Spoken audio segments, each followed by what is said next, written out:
ચાલો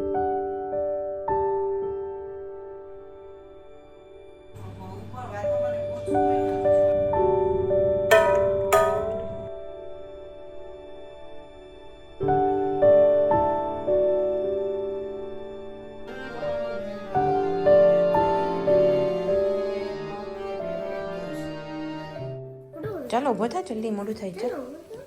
ચાલો ફ્રેન્ડ્સ, નીકળવાનો ટાઈમ થઈ ગયો છે. સો હેલો, નમસ્તે ફ્રેન્ડ, સ્વાગત કરું છું ફરીથી બધાનું એક નવા વિડીયોમાં. તો ચલો, આજે છે સવારનો ટાઈમ, ઓલમોસ્ટ 12 વાગવા આવ્યા છે અને અમારી 12 વાગ્યાની જ બસ છે. હા જા પે. હવે અમે લોકો નીકળીએ છીએ અમદાવાદથી પાછું ઘરે જવા માટે. સો ચાલો, વિડીયોમાં બને રહેજો. વિડીયો ગમે તો વિડીયોને લાઈક, શેર અને ચેનલ સબસ્ક્રાઈબ જરૂરથી કરજો. ચાલો મળીએ થોડી વાર પછી. તો કાલે રાત્રે અમે પહોંચી ગયા હતા અને પછી જમી અને સૂઈ જ ગયા હતા. સવારે ઉઠીને સૌથી પહેલું કામ કર્યું છે કે સૌથી પહેલાં બેગ્સ છે એમાંથી બધો સામાન કાઢી અને કપડાં ધોવાના હતા એ નાખ્યા છે. બાકી જે પણ કપડાં ધોયેલા હતા એ પ્રેસમાં અને બધા જ વસ્તુઓ એની જગ્યાએ રાખી દીધી છે અને બેગ્સ પણ હવે એની જગ્યાએ મૂકું છું. તો અહીંયા માસી હતા ને ઘરે, એટલે મારા હસબન્ડના કપડાંને કંઈ મેલા નહોતા, એ રોજે રોજના એ વોશ કરી નાખતા હતા, એટલે ઘરની મારે કંઈ ચિંતા નહોતી. અને બેગ્સ જે છે એની અંદર મેં નાની બેગ્સ રાખી છે અને વધારાના મારા કર્ટેન્સ અને એવા કપડાં હોય ને કે જે આમ બહુ જરૂરી ના હોય પણ આપણે કોઈને આપતા પણ ના હોય, એ બધી વસ્તુ અહીંયા નીચે બેગ્સમાં રાખું છું. મેં બેગ્સના માટે જે સ્પેશિયલ ડ્રોઅર્સ કરાવેલા છે ને એમાં આખો આપણો જે વોર્ડરોબ હોય ને એમાં નીચેની સાઈડમાં મેં છે ને બેગની જે હાઇટ હોય એ બેગ ઊભી રહીને એ રીતના ખાના કરાવેલા છે, કેમ કે બેગ્સની અંદર સામાન ભરીને નીચે હોય તો આપણે રાખી શકીએ અને ઉપર હોય તો પછી ભરેલી બેગ આપણે ન રાખી શકીએ. અને મેજોરિટી લોકો વોર્ડરોબમાં ઉપરની જે જગ્યા હોય ને ત્યાં જ બેગ્સ રાખતા હોય છે, એટલે થોડુંક આ વખતે મેં વિચારીને નીચે રખાવી હતી બેગ્સ, કે રિપીટેડલી આપણે જ્યારે પણ જરૂર પડે તો કોઈની હેલ્પ ન લેવી પડે અને નીચે હોય તો આપણે સામાન ભરી અને રાખી શકીએ. અને એના પછી બસ જો આવી ગઈ છું બેડરૂમમાં. તો સૌથી પહેલાં અમે આજે બેડશીટ્સ પણ બધી નીકાળી દીધી છે અને અમે લોકો ક્યાંય પણ ફરવા જઈએ ને તો સાથે ઓઢવાનું, બેડશીટ્સ ને બધું લઈને જતા હોય છે. અને સ્પેશિયલી જ્યારે બસમાં જવાનું હોય ને ત્યારે તો હું ખાસ લઈ જતી હોઉં છું. એટલે મારો ને પ્રહાનનો બેયનો એક બ્લેન્કેટ હતો પ્લસ બેડશીટ હતી, એટલે એ પણ વોશમાં નાખી દીધી છે. ઘરની પણ બધી બેડશીટો કાઢીને વોશમાં નાખી છે, એટલે આજે કપડાં પણ બહુ બધા થઈ ગયા હતા. અને એક મેં હેબિટ રાખી જ છે, અમે લોકો ગમે ત્યાં ફોરેન પણ ફરવા જઈએ તો એક ડબલની બેડશીટ જે આછી એવી હોય એ અને ઓઢવા માટેના દોહર એ અમે સાથે લઈ જ જતા હોય છે. હોટલના બેડશીટ્સને ઓઢવાનું ને મેં બહુ જ ઓછું પ્રિફર કરતા હોઈએ ને, કાં જો ઓઢવું જ પડે એવું હોય ને તો નીચે અમારી ચાદર ઓઢીએ અને પછી ઉપર જે છે એ હોટલની ઓઢતા હોઈએ છીએ, કેમ કે હોટલની બેડશીટ્સને એ બધી વસ્તુઓ છે ને ગમે એટલી સારી હોટલમાં આપણે રહીએ ને તો એ જો પ્રોપર હાઇજીનથી વોશ ન થઈ હોય ને તો પછી સ્કિન ઇન્ફેક્શન્સ થવાના બહુ જ ચાન્સીસ ત્યાંથી રહેતા હોય છે. એટલે આ એક કેર તો અમે જરૂરથી લેતા હોય છે. અને સ્પેશિયલી બસમાં તો અમે બસના જે કાંઈ ઓઢવાના આપતા હોય છે ને એ હું લેતી જ નથી હોતી. અને બસ જો પછી અમદાવાદથી ઘણી બધી સ્ટ્રોબેરી લાવી હતી તો આજે સ્ટ્રોબેરીનો જ નાસ્તો કરી લીધો. એ પછી અહીંયા થઈ ગઈ છે સાંજનો ટાઈમ અને સાંજે જો આપણી ચા બનાવું છું. હવે અંધારું કેટલું વહેલું થઈ જતું હોય છે ને, દિવસ તો એકદમ ફટાફટ ખતમ થઈ જાય છે, કંઈ ખબર જ નથી પડતી. અને અમદાવાદ બહુ જ મજા આવી, એકદમ રિલેક્સિંગ 4-5 દિવસ એટલા સરસ ગયા અને મેરેજ પણ થઈ ગયા, ફ્રેન્ડના ઘરે પણ રહેવાઈ ગયું. પ્રહાનને પણ મારી ફ્રેન્ડના સન સાથે ખૂબ જ એન્જોય કર્યું, એટલે આમ એક છે ને નાનું એવું આમ મિની વેકેશન કહેવાય ને એ ટાઈપનું થઈ ગયું હતું. તો ચાલો ફ્રેન્ડ્સ, જો પ્રહાનને લઈને પછી અહીંયા થઈ ગયો છે નેક્સ્ટ ડે, એટલે આ છે સન્ડેની મોર્નિંગ. સન્ડેની મોર્નિંગમાં સૌથી પહેલું મેં કામ કર્યું છે શાકભાજી લેવાનું. અને સેટરડેના અમે આવી ગયા હતા, એટલે સેટરડે મને આખો દિવસ માર્કેટમાં જવાનો ટાઈમ જ નહોતો મળ્યો. અને આજે અમારા ઘરે આવવાના છે ગેસ્ટ, મારી નણંદ અને નણંદોયા. અને મેરેજ પછી એ લોકો પહેલી વાર આવે છે અને અમારા જે જમાઈ છે એમને તો પોરબંદર જોયું જ નથી, એટલે તો ફર્સ્ટ ટાઈમ પોરબંદર આવવાના છે.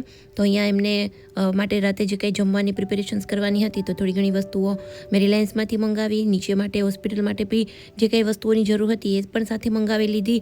અને શાકભાજી, સ્વીટ્સ ને એ બધી વસ્તુઓ હું માર્કેટમાં જઈને લઈ આવી છું, એટલે એક સાથે બધું જ અહીંયા ડાઇનિંગ ઉપર રાખી દીધું છે. હવે ધીમે ધીમે જેમ મને ટાઈમ મળતો જશે ને એમ બધી વસ્તુઓ એની પ્લેસ પર મૂકતી જઈશ. શાકભાજી પણ ઘણું બધું લાવી છું, તો એ પણ બધું સાથે સાથે જ જો હવે કાઢું છું, કે જેથી કરીને મને જેમ સમય મળે એવી રીતે હું એને સાફ કરતી જાઉં.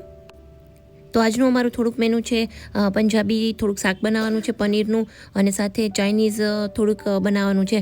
એટલે મેં નૂડલ્સ પણ મંગાવી છે, ચાઇનીઝના 1-2 સોસ નહોતા, શેઝવાન સોસ નહોતો એ મંગાવ્યા છે અને વેજીટેબલ્સમાં પણ બીન્સ અને ગાજર આમ તો શાકભાજી મારે બધું જ લેવાનું હતું એટલે એ અકોર્ડિંગ બધું જ લઈ આવી છું. અત્યારે શાકભાજી બહુ જ સરસ આવે છે.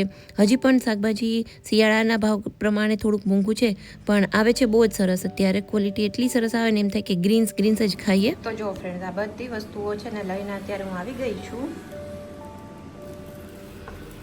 યસ, તો બધી વસ્તુઓ લઈને હું અત્યારે તો આવી ગઈ છું અને અત્યારે મારે વટાણા બટેટાનું શાક કરવાનું છે ને રોટલી અને બસ સંભારો. 3 જ વસ્તુ ફટાફટ હમણાં માસી રોટલી કરશે અને હું શાક અને સંભારો બનાવી નાખું. ચાલો મળીએ થોડી વાર પછી. આજે પ્રહાનને છે ને વેજીટેબલ નૂડલ સૂપ પીવું છે.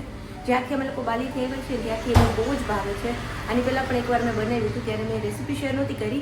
આજે ટ્રાય કરીશ કે જો બધી જ વસ્તુ એટલે જ હું છે ને થોડી અગાઉથી પ્રિપેરેશન્સ કરી લઉં છું કે થોડી સાથે સાથે રેસીપી પણ શૂટ કરવા થાય. કેમ કે ચાઇનીઝ મેનુ થોડુંક કરવું છે, થોડુંક આપણું રેગ્યુલર રોટલી સાથે જે કંઈ શાક ને બધું સેટ થતું હોય એવી રીતે. સો ચાલો અત્યારે પહેલાં બપોરની તૈયારી કરીએ, પછી સાંજની તૈયારી કરીશું.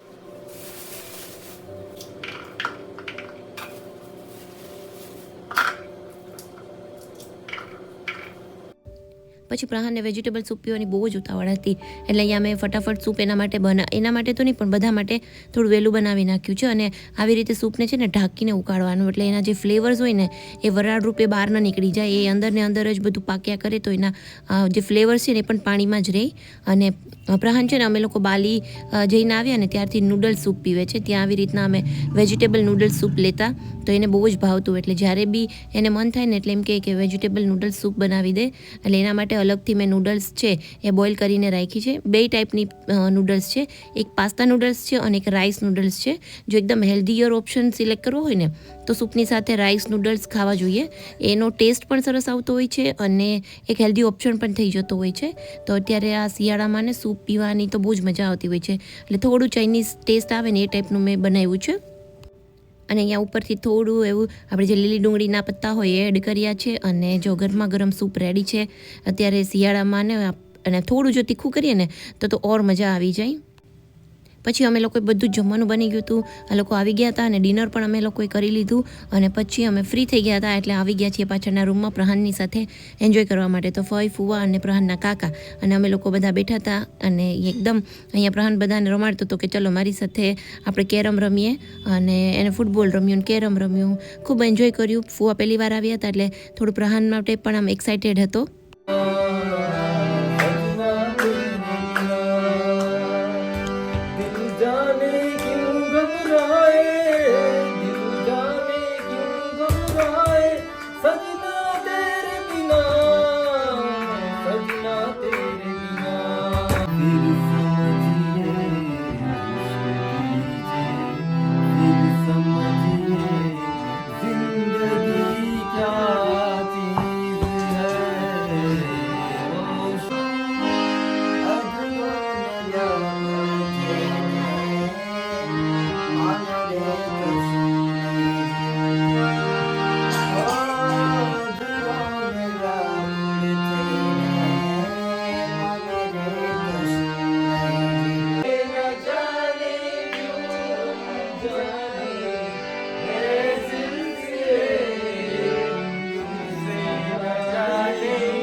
વિડીયોને અહીંયા જ એન્ડ કરીએ આપણે. વિડીયો ગમ્યો હોય તો વિડીયોને લાઇક કરજો, શેર કરજો.